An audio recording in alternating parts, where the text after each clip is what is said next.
Bonjour, ceci est une initiation aux bases de données. Dans un premier temps, je vais vous montrer que des bases de données, vous en manipulez tous les jours et que c'est au cœur du fonctionnement de notre société. Et enfin, je vous présenterai les principales étapes de conception d'une application de base de données. Mais qu'est-ce qu'une base de données?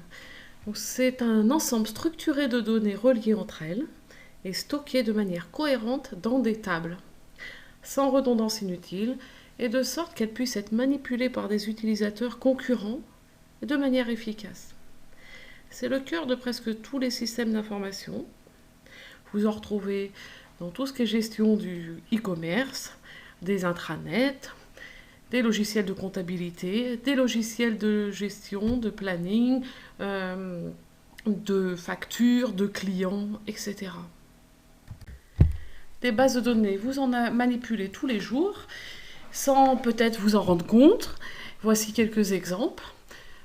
Lorsque vous allez consulter des horaires de train, vous allez manipuler la base de données de la SNCF. Vous pouvez ainsi récupérer des informations concernant certains voyages qui ont été au préalable enregistrés dans la base de données. Vous pouvez aussi rajouter des informations dans cette base de données lorsque vous réservez un billet.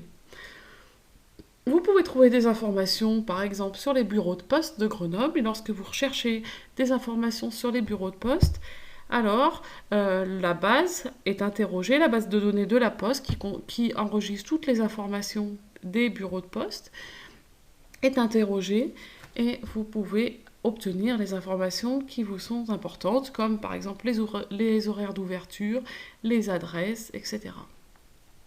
Enfin, lorsque vous faites des achats en ligne, vous manipulez des bases de données. Lorsque vous créez un compte client, par exemple sur un site de vente en ligne, vous enregistrez vos informations dans une base de données, celle du magasin en ligne. Vous pouvez alors constituer des paniers, effectuer des commandes, et tout ce que vous faites à l'aide de l'interface proposée est enregistré dans des bases de données.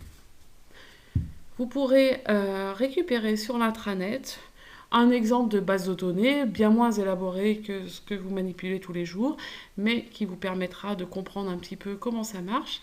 C'est le chapitre 1, musique. Les objectifs du cours de toute l'année seront alors de concevoir une base de données et de la manipuler à l'aide d'un système de gestion de base de données, celui qui est utilisé à l'IUT et le logiciel Access. Voici un résumé de la démarche de conception d'une base de données. Donc, si vous désirez concevoir une base de données pour, par exemple, gérer vos factures et vos clients de votre propre société, vous devez partir du réel perçu, donc soit partir d'interviews des futurs utilisateurs pour comprendre quels sont leurs besoins, quel est le cahier des charges à respecter. Vous pouvez analyser les documents existants qui permettent jusqu'alors de gérer la société. Donc ça peut être des documents papier, ça peut être aussi d'autres logiciels qui ne sont plus adéquats.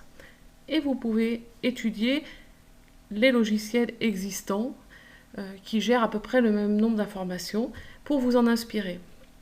À partir de ce réel perçu, vous allez d'abord faire un dictionnaire des données qui va lister l'ensemble des informations que vous voulez manipuler dans votre base de données. Donc là, j'ai mis un exemple de 3 données qu'on voudrait manipuler, qui sont des références de produits, donc RefProd, désignation du produit, désigne, prix unitaire hors taxe du produit, appelé prix acheté. De là, je vais essayer de structurer mes données, que j'ai dans mon dictionnaire des données, dans un modèle qu'on va appeler entité-association. Et donc à partir de ce réel perçu, je vais faire une analyse qu'on appelle conceptuelle pour en déduire un modèle conceptuel. Et ce modèle s'appelle le modèle entité-association, qui va consister à regrouper les données listées dans le dictionnaire des données dans des entités, c'est les carrés bleus, et des associations, ce sont les ovales verts dans ce modèle. Une fois que ce modèle un peu graphique est terminé, on va pouvoir le traduire à l'aide d'un certain nombre de règles que je vous expliquerai pour faire un modèle qu'on appelle logique. Et ce modèle logique est un modèle relationnel et on va traduire les entités et les associations du précédent modèle en relations. Ici, j'ai traduit facture, produit et facturé en 3 relations. Enfin, on peut, une fois qu'on a défini toutes ces relations, les mettre en œuvre à l'aide d'un logiciel de gestion de base de données. Chez nous, ce sera Access, pour créer l'ensemble des tables dans lesquelles vont être enregistrées les données. Ici, je vous ai donné un exemple de table facture, puisque je fais une relation facture, je crée une table facture avec les champs numFact et dateFact, comme j'avais défini dans mon modèle relationnel. Et ceci est le modèle physique. Maintenant, je vais vous expliquer les grands principes de ces 3 modèles. Donc, le premier modèle à élaborer est le modèle conceptuel des données, qu'on appelle aussi MCD.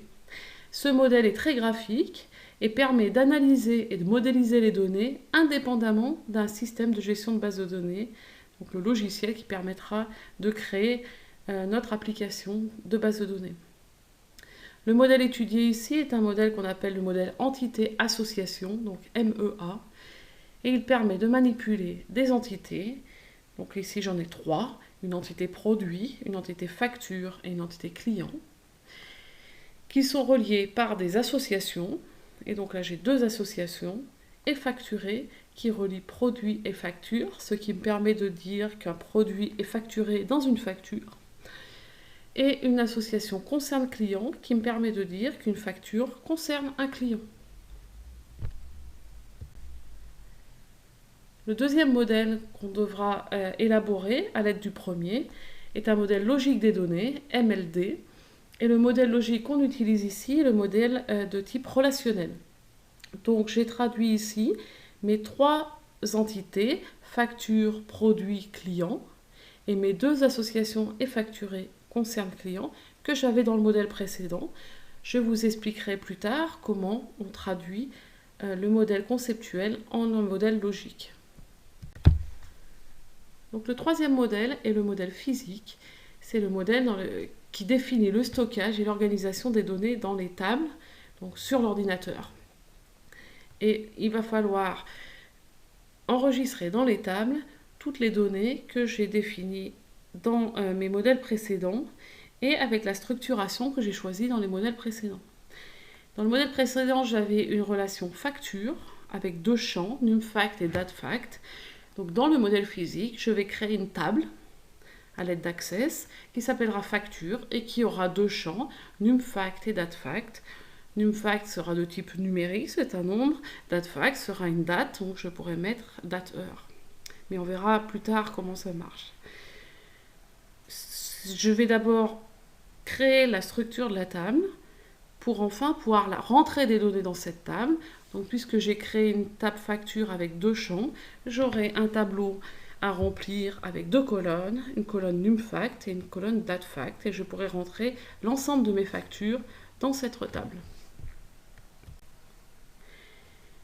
Dans la suite du cours, on se concentrera sur le premier modèle, le modèle conceptuel des données. Je vous expliquerai les principes et la manière de construire ces modèles entité-association. À bientôt!